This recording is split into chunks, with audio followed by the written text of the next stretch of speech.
Hey, I'm Derek Martin. And I'm Jordan Hendershot, and today we're going to talk about global warming. A little bit of background, global warming is a continuing rise in Earth's average climate system, and it's mainly caused by too much carbon dioxide in the atmosphere. It acts as a blanket, trapping heat, and most carbon dioxide is anthropogenic, meaning man-made, either from industry or the burning of fossil fuels like coal, oil, and natural gas. And it's not gradual, it's occurring at a very fast rate, quickly destroying ecosystems. And in an article I found, a scientist named Christopher Fields said that it's occurring at a rate at 50 times and possibly 100 times quicker than ever before.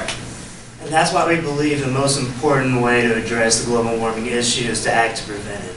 And we believe this to be the case because not a lot of people really further examine the issue. What's going on here is that people are largely ignorant of what's going on, and that's due to maybe the name being a little too tame. I know I was skeptical at first. Coming from Texas up to Ohio, I thought, oh, you know, it's just extremely cold out here. I thought this was a lie, but what's really going on is that our atmosphere is being destroyed by just harmful emissions going into the air. And you know, some may say, oh, we already have CO2, methane, water vapor coming up here, but that's just naturally occurring. And I like to see, that's why I love this picture so much, is I like to see it as a sick planet. Our planet is something, it's like when you're a little kid, when you're eating cake, your parents say, oh, you can't eat too much of that, you know, someone's going to go bad. Well, that's what's going on on our planet. We already naturally produce some of these things, but when we contribute and keep piling it on, bad things are happening, where we're throwing up or coughing, except in this case, our winters are getting colder, our storms getting more intense, our deserts are becoming drier, droughts are lasting longer. Yeah, so going off what Derek said, we can prepare for the bad weather, we can prepare for the floods, the droughts, the hurricanes, tornadoes. For the droughts, we can use less water and save the water that we have. And for severe storms and tornadoes, we have designated areas like basements, cellars, and then we have plans for like hurricanes and stuff like that. And mainly just being more aware of your surroundings and the potential threats. So if you're in a problem area where the weather tends to be more severe, just knowing the weather that's coming your way can help us to be more prepared.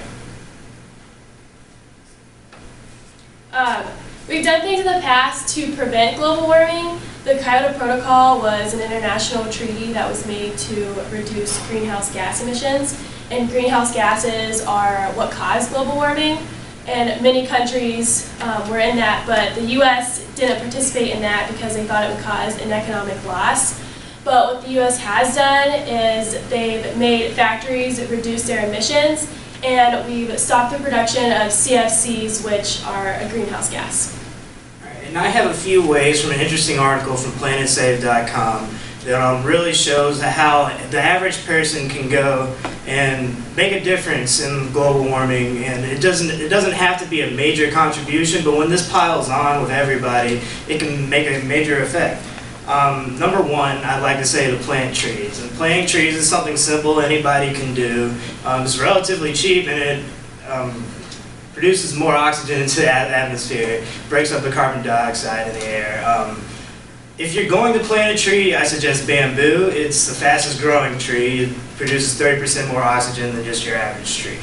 My number two is to buy less, but if you do, buy in bulk. And by that I mean the more you buy in little packaging, the more space is being used in our landfills, and these landfills produce more methane into the air, and obviously that's one of the greenhouse gases. Adjust your thermostat. Just a simple 1 or 2 degrees isn't going to hurt, kill you. You know, it's just saving energy one step at a time. Get a tune-up in your car. I actually believe that having your car work at the optimal efficiency is a lot cheaper and just a lot more safer for our environment than my fifth point, which is going out and not buying a hybrid. Producing hybrids actually present a larger carbon footprint than a normal car, but what it does do is produce, it's cheaper for your gas, and that's what I believe is more confusing for the average consumer out there. So we can prepare for and study the effects of global warming, but that takes time and money, and both of which we don't have. Like I said, it's not gradual, it's occurring at a really fast rate.